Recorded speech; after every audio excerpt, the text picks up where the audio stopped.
દબાણ હટાવો ઝુંબેશ ચાલી રહી છે, જે અંતર્ગત ઘણા શહેરોમાં સરકારી જમીન પરથી દબાણ હટાવવાની કામગીરી કરાઈ રહી છે। ત્યારે રાજકોટમાં પણ દબાણ હટાવો ઝુંબેશ હેઠળ કાર્યવાહી શરૂ થઈ। જંગલેશ્વર વિસ્તારમાં સતત 2 દિવસથી તંત્ર દ્વારા મકાન ધારકોને નોટિસ આપવામાં આવી રહી છે। અંદાજે કુલ 900 મકાન ધારકોને નોટિસ ફટકારવામાં આવી। જો મકાન માલિકો માલિકી અંગેના પુરાવા રજૂ નહીં કરી શકે તો આગામી દિવસોમાં કાયદાકીય કાર્યવાહી થઈ શકે। બીજી તરફ સ્થાનિકો વૈકલ્પિક વ્યવસ્થા કરી આપવામાં આવે તો મકાન ખાલી કરવાની વાત કરી રહ્યા છે।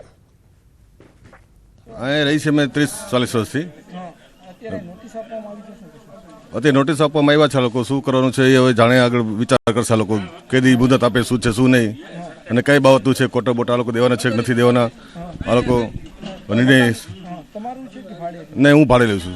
आ लोको माटे कोटर मांगवामां आवशे के अमने के ग्रहेणांकનું कोटर आपी दे એટલે हाँ व्यवस्था आपने आपे એટલે खाली कर मंजूर छे। राजकोट शहर में आगामी दिवसों में मोटू डिमोलेशन थई सके छे। राजकोट शहर जंगलेश्वर विस्तार में जे छे ए डिमोलेशन की कामगीरी जे छे हाथ धरवामां आवी शके छे। अत्यारे जे मकान मालिको होय छे तेमने नोटिस फटकारवानी कामगीरी छे ते चाली रही छे। राजकोट शहर में गई काले पण 500 जेटला मकानो छे तेमने नोटिस आपवामां आवी हती। आजे पण 400 जेटला मकानोने जे छे आवता दिवसों में नोटिस आपवामां आवी शके छे। राजकोट शहरनो आ जंगलेश्वर विस्तार छे के अहींया जे छे ए अनेक गैरकायदेसर बांधकामों पण आवेला छे अने आ बांधकामों सरकारी जमीन पर खड़कायेला बांधकामोने जे छे दूर करवामां आवी शकशे। अत्यारे अलग अलग 10 करता पण वधु टीमो जे छे अत्यारे कार्यरत छे अने जंगलेश्वर जे विस्तार छे तेमना अलग अलग सोसायटीमां जे अत्यारे नोटिस आपवानी कामगीरी पण हाथ धरवामां आवी रही छे। खास करीने जे रीतना अत्यारे अहींया चुस्त पोलीस बंदोबस्त पण गोठवी देवामां आव्यो छे। पोलीस बंदोबस्त साथे जे छे समग्र जे नोटिस आपवानी कामगीरी हाथ धरवामां आवी रही छे। नोटिसमां पण स्पष्ट रीते लख्युं छे के जे कोई मकान होय तेमने जे छे ए मकान मालिकोए योग्य आधार पुरावा रजू करवाना रहेशे अने जे नहीं करी शके जे पण गैरकायदेसर बांधकाम हशे तेमने दूर करवामां आवशे। कही शकाय के जे छे छेल्ला 2 दिवसमां जे 1000 जेटला मकानोने जे नोटिस आपवामां आवी रही छे। आवता दिवसोमां पण जे छे आ कामगीरी हाथ धरवामां आवी रही छे। अत्यारे पोलीसना चुस्त बंदोबस्त वच्चे आ समग्र कामगीरी छे ते राजकोट शहेरना जंगलेश्वर विस्तारमां जे हाथ धरवामां आवी रही छे। खास करीने राजकोटना जंगलेश्वर विस्तारमां अगाऊ अनेक गुनाखोरी प्रवृत्तिओ पण सामे આવી चूकी है। अत्यारे हवे जे छे ए जे तंत्र पण जे एलर्ट थयुं छे अने आवा जे मकान मालिको होय अथवा तो जेमने गैरकायदेसर मकानो जे होय सरकारी जमीनो पर जे पण दबाण होय त्यां आगामी दिवसोमां जे मेगा डिमोलेशन पण थई शके छे। हार्दिक जोशी, न्यूज 18 गुजराती, राजकोट। गई काले 500 जेटला मकानोने नोटिस आपवामां आवी। आजे लगभग 400 जेटला बाकी छे तेओने नोटिस आपवामां आवशे। टीपी स्कीम नंबर 6 एना फाइनल प्लॉट नंबर 133, 136, 137 અને 159 જે સરકાર હસ્તક ફાળવેલા છે તેમાં કલમ 61 નીચે નોટિસ આપવાની કામગીરી ચાલુ છે। 10 ટીમ દ્વારા કામગીરી હાથ ધરવામાં। સમરસ બોયઝ હોસ્ટેલ ફરીથી વિવાદમાં આવી। હલકી ગુણવત્તાના ભોજનનો આરોપ લાગ્યો છે। શાકમાં જીવાત અને રબર જેવી રોટલી, પાણી જેવી છાશ મળતી હોવાના આરોપ છે। રાજકોટના સરકારી કુમાર છાત્રાલયના 1000 વિદ્યાર્થીઓ હોસ્ટેલમાં રહે છે। હલકી ગુણવત્તાના ભોજનથી વિદ્યાર્થીઓ પરેશાન થઈ રહ્યા છે।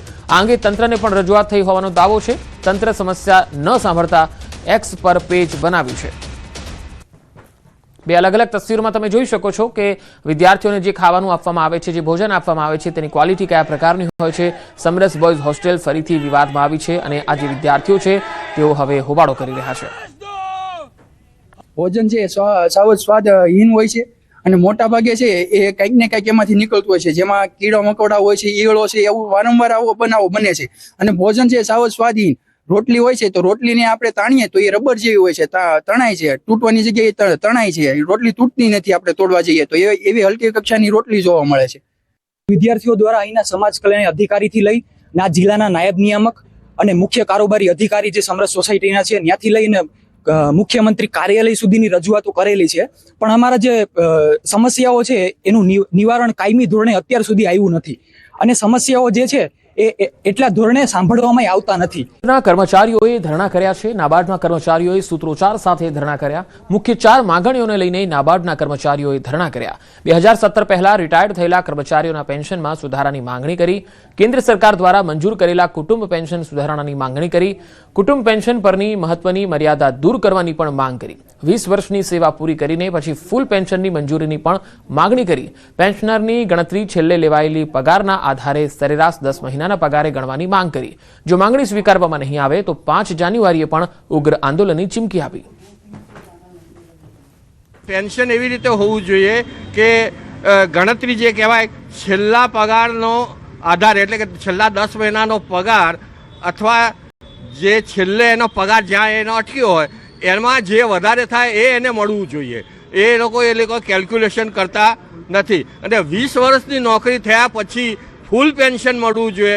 એ પણ ટ્રાફિકને અડચણરૂપ રેગડી કેબિનો હટાવો અભિયાનનો ત્રીજો દિવસ છે. શહેરના નગીના મસ્જિદ નજીક પીઆઈ ચૌધરી અને ધંધારથી આમને સામને, મુખ્ય બજારમાં દુકાનો નજીક ફૂટપાથ પર પડેલો સામાન પણ જપ્ત કરાયો છે.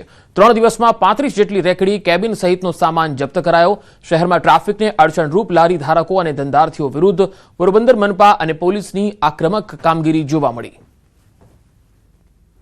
કે મારો માલ અહીંથી ઉપાડવામાં આવ્યો ને અમે બેને ઉપાડવા ગયા તો અમને ઉપાડવા ના દીધું ને બાજુવાળાને ઉપાડવા દીધું. આ નગરપાલિકા ઉપાડવા માંડ્યા, અમે પૂગી ગયા 2 જણા ઉપાડવા ગયા તો એવું જ થયું ને સાહેબ. ભેદભાવ જ કહેવાય ને ગયા.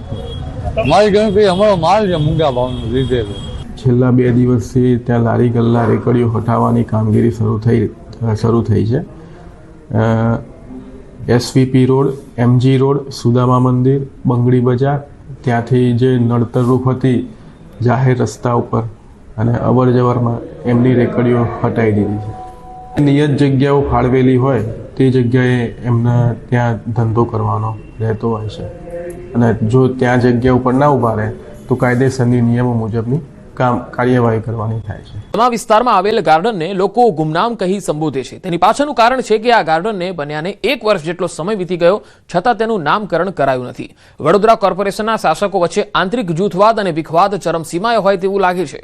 જો કે આ ગાર્ડનને લઈને સવાલ કરાતા સત્તાધીશો કોઈ પણ પ્રકારનો જવાબ આપતા નથી. જે સત્તાધીશો ગાર્ડનનું નામ નથી આપી શકતા તે શહેરનો વિકાસ કેવી રીતે કરશે આ સવાલ છે. હાલ તો લોકો કહે છે કે આ ગુમનામ ગાર્ડનને કોઈ નામ આપો તો સારું. જાહેર કરે કે ભાઈ આનું નામ છે આ બગીચાનું, જેમ કે કમાટી બાગ છે તો એનું નામ છે સયાજીરાવ બાગ, તો એનું નામ બી કંઈક રાખવું જોઈએ. કોઈ નેતા હોય કે કોઈ પૂરા એ હોય જેના બી નામે પણ એક નામ આને હોવું જોઈએ અને નામ વગર અત્યારે બધું નકામું છે. નામ તો કોઈ પણ હોવું જોઈએ ને. નામ વગર તો કેમ આપણે આપવા? અને કોઈ આપણને પૂછે તો કઈ સમગામનું ગાર્ડન છે કે તળાવનું છે.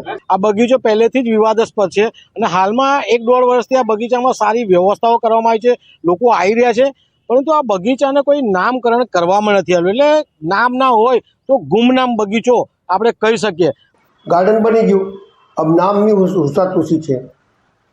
ઓપનિંગ થઈ ગયું હોય તો નામકરણ કરવામાં કેટલી વાર લાગે છે, પણ સવાલ વડોદરા શહેરના નગરજનોને હિતમાં કામ કરવાનું હોય, નગરજનોના હિતમાં નામ મૂકવાનું હોય. કંઈ તમારા ઘરથી તો લાયા નથી કોઈ વસ્તુ. વડોદરા મહાનગરપાલિકામાં બેસતા સત્તાધીશો એક બગીચાને નામ નથી આપી શકતા તો આ સત્તાધીશો વડોદરા શહેરનો વિકાસ કેવી રીતે કરશે તે સૌથી મોટો સવાલ જે છે તે અહીંયા ઉઠવા પામી રહ્યો છે. અત્યારે ન્યૂઝ 18 ટીમ સમા વિસ્તારમાં આવી છે અને સમા વિસ્તારમાં અમે એવા એક બગીચા પાસે છે કે બગીચાનું નામ જે છે તે ગુમનામ ગાર્ડન તરીકે પ્રચલિત થઈ ગયું છે અને દ્રશ્યોમાં પણ જોઈ શકાય છે કે 1 વર્ષ ઉપરનો સમય વીતી ગયો, પાલિકાએ બગીચો બનાવી દીધો, પરંતુ આ જે બગીચો છે તેને નામ આપવામાં આવ્યું નથી. જે સહેલાણીઓ અને સ્થાનિક લોકો અહીંયા આવે છે તેઓ પણ કહી રહ્યા છે કે જ્યારે અમને કોઈ પૂછે કે આ બગીચાનું નામ શું છે, આ કયો બગીચો છે, ત્યારે સહેલાણીઓ પણ એમ જ કહે છે કે આ ગુમનામ ગાર્ડન છે, કારણ કે વડોદરા મહાનગરપાલિકાએ આ ગાર્ડનનું નામ 1 વર્ષ વીત્યું છતાં આપ્યું નથી. સમગ્ર મામલે કંઈ પણ કહેવાનો ઇનકાર કરી દીધો અને આ બંને સત્તાધીશો એવા છે કે તેમને ગમતા પ્રશ્નો જ મીડિયા તેમને પૂછે તેઓ તે આગ્રહ રાખી રહ્યા છે. ત્યારે હવે તમે અંદાજો લગાવો કે જો વડોદરા શહેરના સત્તાધીશો જે વડોદરા મહાનગરપાલિકામાં બેસીને આખા વડોદરા પર રાજ કરે છે તેઓ એક ગાર્ડનને નામ નથી આપી શકતા તો આ સત્તાધીશો વડોદરા શહેરનો વિકાસ કેવી રીતે કરશે?